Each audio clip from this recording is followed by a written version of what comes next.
Hello friends. तो आज हम लोग कवर करने वाले हैं प्रकाश का अपवर्तन। हम लोग चैप्टर पढ़ रहे थे। तो पिछले वीडियो में हम लोगों ने प्रकाश के अपवर्तन में ये कवर किया था कि जब प्रकाश की किरण को विरल माध्यम, यानी कि मैंने आपको बताया था कि ये आपका सरफेस था, और प्रकाश की किरण को विरल माध्यम, यानी कि विरल कहने का मतलब हवा है ना, सघन माध्यम में, सघन कहने का मतलब पानी, यानी विरल माध्यम से सघन माध्यम में आई थी तो क्या हुआ था, प्रकाश को इस तरह से जाना चाहिए था लेकिन इधर मुड़ गया।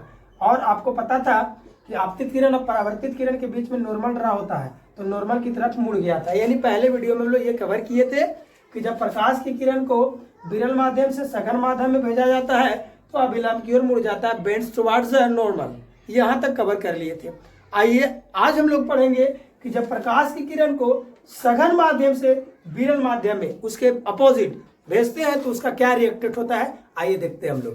जैसे मैं बात करूं, ये आपका एक सरफेस लिया, ये सरफेस हो गया। अब हम लोग क्या करेंगे कि ऊपर में ये मीडियम जो बनाते हैं हम लोग, ये हमको इसको ले लेते हैं हम लोग डेंसर। ये डेंसर मीडियम हो गया, यानी सघन माध्यम हो गया। ये सघन माध्यम हो गया, ठीक है, माध्यम एक सघन। दूसरा इधर हम लोग रेयर ले लेते हैं, यानी माध्यम दूसरा हो गया जिसको हम लोग पानी कह सकते हैं, है ना, यानी ये हो गया आपका विरल माध्यम।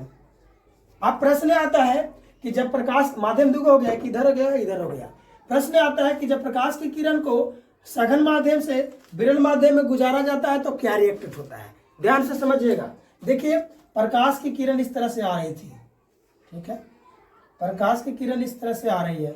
आने वाली किरण को क्या कहते हैं, आपतित किरण। इसको हम लोग कहते हैं आपतित किरण। बात समझा रहे ना। प्रकाश की किरण को इस तरह से आ रही थी, आपतित किरण है ये आपका। इंसिडेंट रे अभी तुरंत बताया है, इंसिडेंट रे, इंसिडेंट रे हो गया। और ये डेंसर माध्यम में है प्रकाश की किरण। अब इस डेंसर माध्यम से हम लोग रेयर मीडियम में कन्वर्ट भेज रहे हैं, तो देखिए क्या होता है।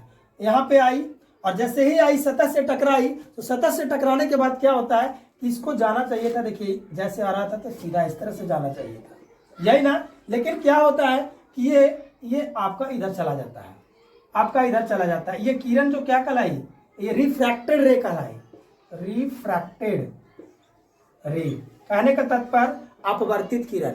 अब मैंने आपको बताया था पिछले ही वीडियो में कि कहीं भी आपतित किरण, अपवर्तित किरण या परावर्तित किरण जब होती है तो उसके बीच में हम लोग ड्रा करते हैं जिसको कहते हैं नॉर्मल। ये आपका नॉर्मल हो गया, टेढ़ा हो गया, जरा सा सीधा कर दिया, तेरह हो जा रहा बार बार भाई। ये देखो ये आपका नॉर्मल हो गया, ये आपका नॉर्मल हो गया। नॉर्मल कहने का मतलब अभिलंब, ठीक है। तो आप देख सकते हैं कि जब प्रकाश की किरण को, है ना, डेंसर मीडियम से रेयर मीडियम में, यानी कि सघन से विरल में भेजा जा रहा है तो क्या हो रहा है, ये देखिए आपका नॉर्मल हो गया और ये आपका परावर्तित किरण हुआ। क्या हुआ किरण, देखिए तो अभिलंब की ओर मुड़ा या अभिलंब से दूर भागा। आप देख सकते हो बेंड्स अवे फ्रॉम नॉर्मल, इसको हम कह सकते हैं बेंड्स अवे फ्रॉम नॉर्मल, यानी कि अभिलंब से दूर हटना, अभिलंब से दूर हटा। देखो अभिलंब यहाँ है, प्रकाश की किरण यहाँ आ गया, कुछ डिफरेंट है ना। तो उसमें क्या हुआ था कि जब प्रकाश की किरण को उल्टा था, विरल माध्यम से जब सघन माध्यम में भेजा जा रहा था तो नॉर्मल की ओर मुड़ जा रहा था, इस तरफ आ जा रहा था, नॉर्मल की तरफ मुड़ जा रहा था। लेकिन इसमें क्या हो रहा है कि डेंसर मीडियम से जब रेयर मीडियम भेजा जा रहा है तो प्रकाश की किरण देखिए यहाँ आ जा रहा है आपका, यानी नॉर्मल से दूर हट जा रहा है।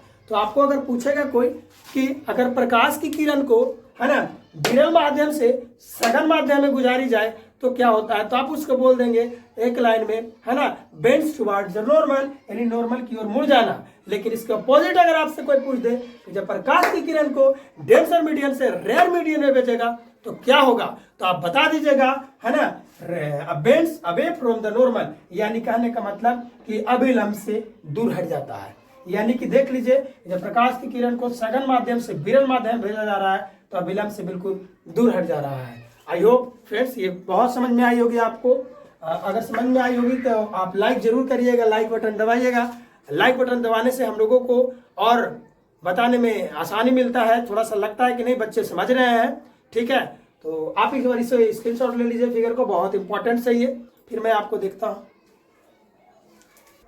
अब इसका तीसरा केस बनता है, तीसरा प्रश्न आता है कि जब प्रकाश की किरण लंबवत हो, परपेंडिकुलर, जब लंबवत हो तो क्या होगा।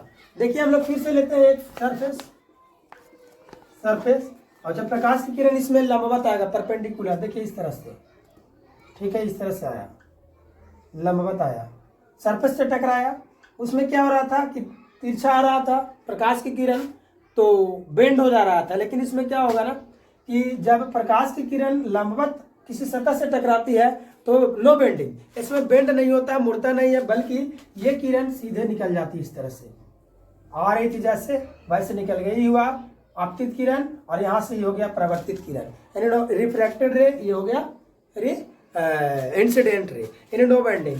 मीडियम फास्ट हुआ ही, मीडियम सेकेंड हुआ ही, ठीक है ना, मीडियम सेकेंड। यानी कि पूछेगा कि जब प्रकाश की किरण को एक माध्यम से दूसरी माध्यम में लंबवत गुजारी जाए तो क्या होता है, तो आपको आंसर देना है कि जब प्रकाश की किरण को एक माध्यम से दूसरी माध्यम में लंबवत गुजारी जाती है तो बिना मुड़े, बिना बेंड हुए सीधे निकल जाती है। इस केस में क्या होता है कि आपतित किरण यानी आपतन कोण एंगल आई यानी 0 हो जाता है, और प्रवर्तन यानी अपवर्तन कोण ये भी आपका 0 हो जाता है, यानी आई और आर दोनों आपका 0 हो जाता है। आपको इसको याद रखना है बस सीधा सीधी कि प्रकाश की किरण को है ना लंबवत गुजारा जाए तो क्या होता है, तो आपको सीधा बोल देना नो बेंडिंग, सीधे निकल जाती है। ठीक है, समझ में आया।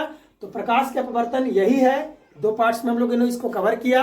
आई होप प्रकाश के प्रवर्तन अर्थात रिफ्रैक्शन ऑफ लाइट के बारे में आपको बहुत अच्छा से जानकारी मिल गई होगी।